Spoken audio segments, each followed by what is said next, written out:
Шинжлэх ухаан технологийн сангаас санаачлан явуулж буй Science X podcast. Өнөөдрийн дугаарт Шинжлэх ухааны академийн философи хүрээлэнгийн захирал доктор профессор Пүрвсүрэн оролцож байна. За би одоо судалгааны багийнхаа хамт бол Шинжлэх ухааны технологийн сангаас өнгөрсөн хугацаанд Монгол угсаатнуудын гүн ухаан гэдэг нэртэй юм хамтарсан төслийг авч хэрэгжүүлсэн байгаа. Тэгээ энэ төслийн маань гол зорилго нэг бол ер нь өнөөгийн монголчууд төдийгүй дэлхийн Монгол үндэстэн угсаатнуудын одоо оюун санааны нийтлэг ижилсэл ондоошил тэдгээрийн одоо ертөнцийг үзэх үзэл тэдгээрийн одоо оюун санааны өнөөгийн одоо төлөв байдал одоо философийн үүднээс дискурсив гэж нэрлэдэг анализ хийх явдал бол чухал байсан юм байгаа. За бид нар үүнийг ирж хайснараа ямар ач холбогдолтой бэ гэхээр ер нь одоо Монголд үндэстэн угсаатан Евразийн түүхэнд болоод дэлхийн түүхэнд гүйцэтгэж байсан үүргээс үүдэлтэйгээр өнөөдөр одоо ямар улс үндэстэн болж хувирж хөгжөөд байна вэ гэдэг талаас нь илүү их авч үзхийг бол хичээсэн байна. Тэгээ бидний одоо авч үзсэн ярьч дээр ер нь дэлхийн одоо эрдэмтэн олон янзын судлаач нарын үзэж байгаагаар бол Монгол үндэстэн угсаатан гэдэг бол яаж ч бодсон Евразийн түүхэнд буюу одоо энэ дэлхийн хамгийн том их газарт өөрийн гэсэн одоо оршихуун орон зайгаа болоод соёлын орон зайг хамгийн одоо өргөн хүрээтэйгээр бий болгож бүтээж чадсан гэдгийг нь бол эргэлзэх зүйлгүй байгаа. Өөрөөр хэлэх юм бол хуурай газрын түүхэнд бол тэдний гүйцэтгсэн үүрэг бол одоо хэмжээшгүй их байсан гэж. Тэгээ яг зарим судлаач нарын үзэж байгаагаар бол одоо дандаа өнгөрснөө ярихаар бол энэ үлэг болсон зүйл гэж ярих явдал бол байдаг. Бид нар яг орчин үед өнөө цагт энийг ирж хайснараа одоо энийг гэдэг нь юу гэсэн үг гэхээр Монгол үндэстэн угсаатнуудынхаа тэр гүн ухаанч сэтгэлгээг ирж хайснаар яах гэдэг юм бэ гэхээр биднийг нэгтгэж буй тэр цаана ямар Монгол эрхэмлэл байна.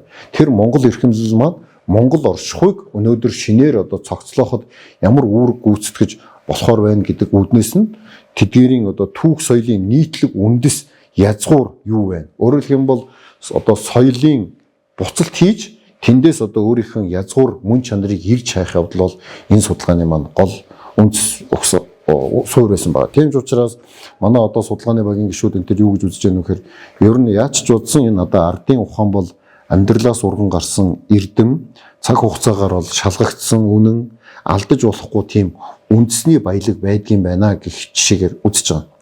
Өөрөөр хэлэх юм бол энэ үндэсний баялаг гэдэг бол зөвхөн одоо эдийн засгийн ойлголт биш. Энэ бол оюун санааны хувьд, соёлын хувьд ч гэсэн энэ одоо өнөөдөр хамгийн их эрчимтэй яригдж байгаа ийм ойлголт байна. Тэгэхээр энэ өөрийнхөө баялагийг зөв одоо эзэмшиж, зөв одоо ашигласнаар Монголыг монголоор нь хөгжүүлэхэд одоо оюун санааны язгуур үндсийг нь одоо бид нар олох, томьёолох явдал бол бидний судалгааны зорилго байсан гэж хэлж байна. Дэлхийн хэмжээний одоо их эзэнт гүрэн байсан гэдэг ингээд түүхэн талаас нь ярихад бол хэн ч энийг хэлчиж болно. Яг оюун санаа, соёл язгуурын хувьд эдгээрийг одоо биднийг ижилсэж буй зүйл юу байна вэ гэдээ харахад яаж ч бодсон Монголоо гэх одоо сэтгэл, эрхэмлэл, Монгол хэл бичиг гэсэн энэ одоо оюун санааны хүрээ хязгаар дотор бол бидний энэ томьёол бол оршиж байгаа. За өнөөдөр бол төр засгийн зүгээс бол алсын хараа 2050 гэсэн бодлогын баримт бичгтээ үндэсний нэгдмэл үнэт зүйлсийг бол цогцлох явдал бол хамгийн чухал. Өөрөөр хэлэх юм бол нэгдмэл одоо үзэл санаа бүхий байж ээж энэ улс үндэстчин ч бол өөрөөсөө гүн бат одоо оршин тогтнодгийн байна гэдэг нь бол жилээс жилд ойлгомжтой болж штэ. Тийм учраас тэр ард түмнүүд зөвхөн өнөөгийн Монгол улс төдийгүй дэлхийн Монгол угсаатнууд нийтлэгээр илүү их юунд итгэж найдаж амьдарч байна гэдгийг бол олж тогтоох явдал чухал байна. Жишээлбэл одоо дэлхийн монголчууд юунд илүү их итгэж байна вэ? Жишээлбэл хойд нас гэдэгт илүү итгэж байна уу? Тэнгэр бурхан оршиж байдаг гэдэгт итгэж байна уу? Намайг ямар нэгэн харсан үзсэн одоо ивэдэг ажил үлийн маань тэтгэж явдаг тийм юм одоо ивэгч бурхан тэнгэр байна гэдэгт итгэж байна уу гэл ингээд асуугаад үзэхээр дийлэнх одоо өвөр монголч бай, бурайд монголч бай байгаа монголчуудын маань нийтлэг 50-аас илүү хувь нь бол ямар нэгэн байдлаар энэ зүйлд итгэж байгаагаараа бусад үндэстэн угсаатнаас ялгаатай байж болох юм а гэх жишээгээр бол судалгааны үр дүнгууд бол харагдаж байгаа юм л да.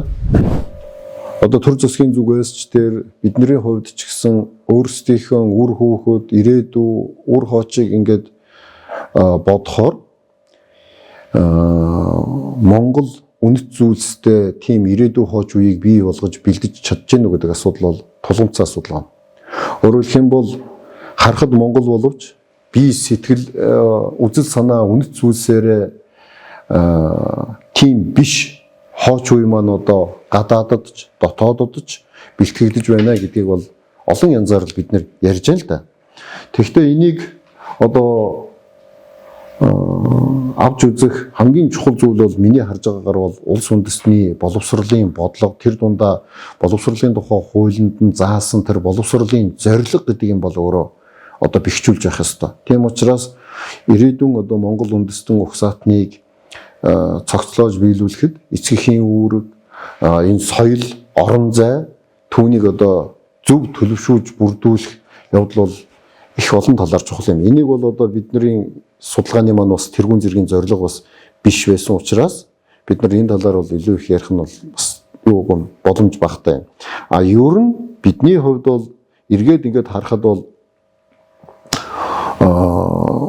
бусад улс орднуудыг даган дуурайшиж нөгөө даяаршил гэдэг тэр их давлгаанд нь дагаж явахын оронд биш, харин өөрсдийнхөө одоо соёл, боловсрол, эрдэм мэдлэгийн хүрээнд хэрхэн яаж одоо дангааршиж оршин тогтнох вэ гэдэг нь бол чухал юм л да. Тийм ч учраас манай ардын одоо үг өндч тэр энэ бүхнийг ямар нэгэн байдлаар бидний энэ амьдарч байгаа орон зай орчхууч нь бол ус мөрн нь өөрөө аршаан, тийм үү?